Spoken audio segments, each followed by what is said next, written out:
Hi, this is Rachel Daly. I'm presenting Module 14 of the EDL 850 class. This is my case study. To get started, let's talk about the details. First, we're taking a look at Miss Tate. She is a beginning high school science teacher. She spent her undergrad, she just finished her work in her undergrad, then pursued her master's, and then did a little post-master's work. And so she's slightly older, getting into the education game, but has a lot of education. She's teaching within an affluent community. Community members have large houses. The parents of the students are lawyers, doctors. Students have access to all that they want, lots of name brand clothing, name brand electronics. If they want it, they've got it. Then her principal, Dr. Smith, he's very well liked and well respected by the community, the parents and the students. Been there for 9 years, and even won a Principal of the Year award about 2 years ago. Parents have expressed concern over Miss Tate's rigorous teaching techniques. It's causing the students a lot of stress. These students are high achievers, and they're wanting to earn that title of valedictorian, salutatorian, and all that. Dr. Smith has discussed different techniques with Miss Tate, but she has not changed her strategies. On a Sunday afternoon, Miss Tate received an anonymous email directing her to a Facebook page all about bashing her. And one of the comments even said, "Who wants Miss Tate to disappear?" Miss Tate is completely thrown by this, and she calls Dr. Smith tearfully to report what happened. She said that she takes the comment of her disappearing as a threat and doesn't feel safe. Dr. Smith tries to calm her down, and in his opinion, he thinks it to be a prank. He asked her to think about some interactions in the past week that could have led to a student possibly doing this. Miss Tate does mention a student by the name of William Hall. Says that he's acting kind of rude, they're not getting along in class, disruptive, and all that. Dr. Smith tells Miss Tate that he'll be investigating the issue, and then she tells him that she'll be staying at her parents' for the evening to ensure her safety. So what else do I need to know from this? What questions still are left? I want to know who sent Miss Tate the anonymous email, and is that communication traceable? Who created the Facebook group? Are there admins that are visible on the Facebook group? Can you see real student profiles commenting and leading the discussion? Is the comment about her disappearing legally considered a threat? Is it ethical for the district tech team to trace the information? Dr. Smith had mentioned that he would make them aware, the tech team, make them aware of what had happened and see if they can help at all. Is it ethical to do that when it's, if the communication is not done on school devices or a school network? And what are the consequences for the students involved? So let's identify the problem based on all the details and the questions that still remain. One of the problems is Miss Tate feels threatened and unsafe. Whether that is a legitimate threat, her feelings are still real, she feels threatened and unsafe. Dr. Smith wants to support his teachers, but also he wants to maintain the respect from his community, so he needs to kind of juggle the two and make good decisions. Someone created a hurtful Facebook page, and then also a cause of this main situation, or something leading to this main situation, is that students and parents are frustrated over the excess rigor in Miss Tate's class. So we need to come up with a plan of action with some appropriate strategies for implementation. First of all, as a building leader, I would collect evidence first. Document the phone call from Sunday afternoon. I would print the anonymous email, print multiple screenshots of the Facebook page if in case word gets out and the Facebook page goes down. I'd also invite Miss Tate to chat Monday morning, first thing, let her know that she's on my mind. I want to re-grab that information and possibly get some details that she omitted as she was in the heat of the moment, very upset. I would also talk with Miss Tate's students one-on-one about their class concerns, pull them aside so they're not around other students. I talk to each and every one of them so I'm not singling others out. Ask them first, start off about how are we feeling about the class, concerns, the stress that they're having, and then I'd lead it into asking if they know any information about the Facebook page. And then I would seek assistance from the district tech team to see what kind of evidence they can pull as well. Next, I want to make sure that I call Miss Tate. I want to keep her appropriately informed of the progress of the investigation.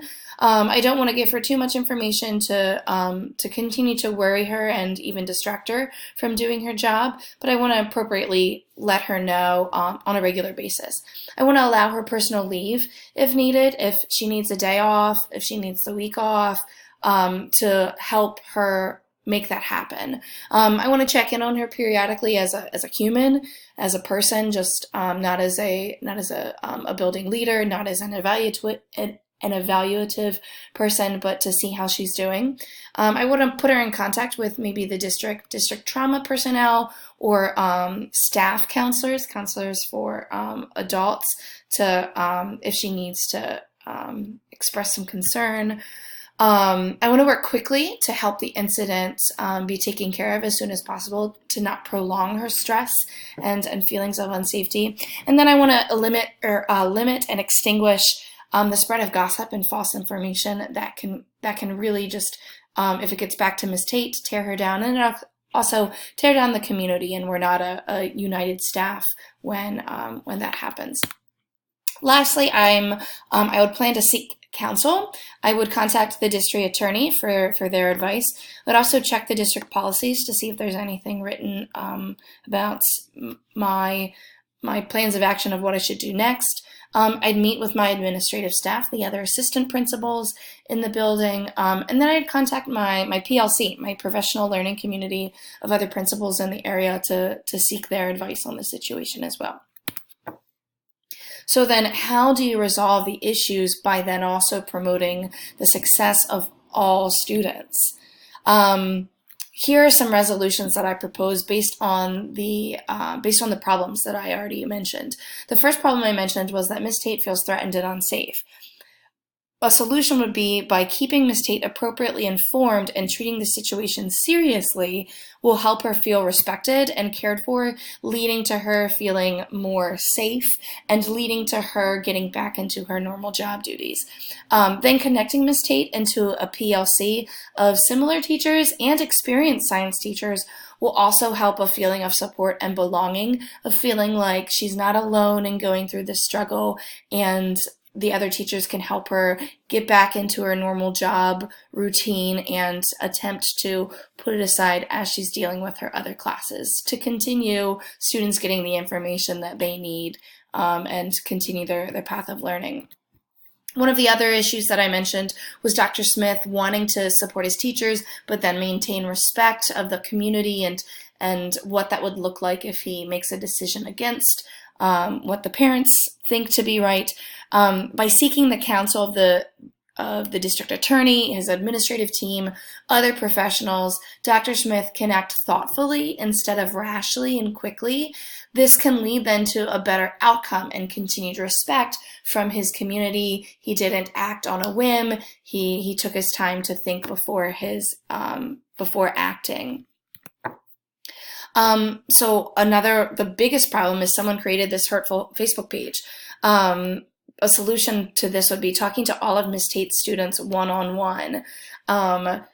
It's not singling any student out, and being able to do this will enable a few things to happen. One, it will give students an opportunity to share their frustrations, to share their concerns about the course in a safe environment that isn't bashing Ms. Tate, it's not evaluating Ms. Tate, but it's collecting data on how to bring about change to the situation. Second, it will allow a safe, non-accusatory environment to ask what information individual students know about the Facebook group. You're not having a group council meeting of one investigator talking to the 30 students in the room. It's one-on-one, and a student may spill the beans because they feel safe in that environment. It's non-accusatory. It's just the investigator and the student talking at that point. And then another problem is that students and parents are frustrated over this rigor and the stress it's bringing on the students.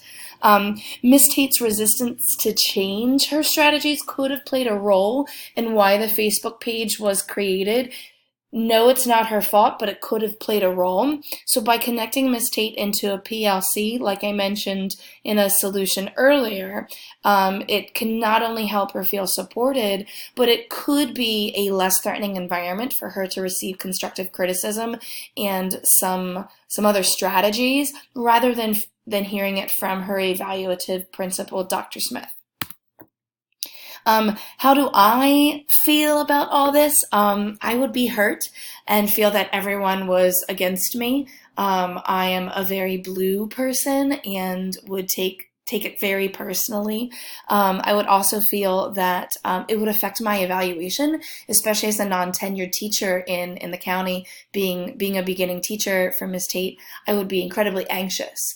And then I wouldn't feel comfortable in my own classroom knowing students thought so poorly of me to create a Facebook group. It would be very damaging to the rest of my year. So those ideas bring about some issues without solution right now. How can Miss Tate continue to teach in that environment?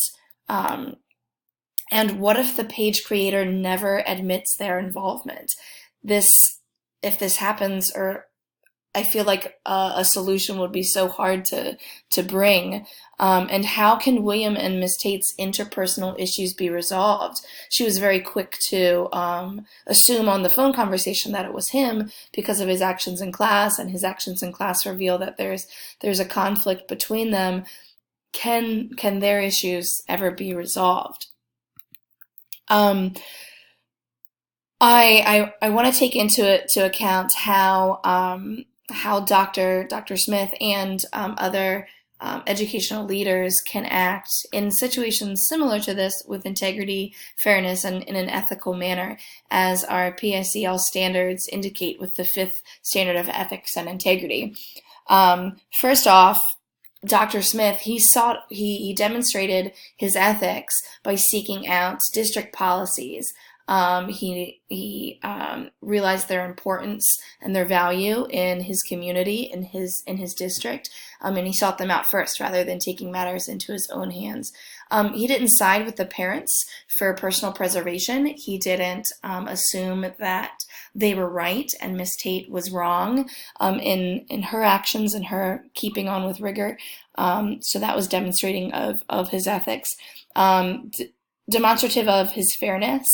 Dr. Smith didn't jump to accusing William Hall, even though Miss Tate did mention his name. He was fair. He let William be one of the many students who could have been involved.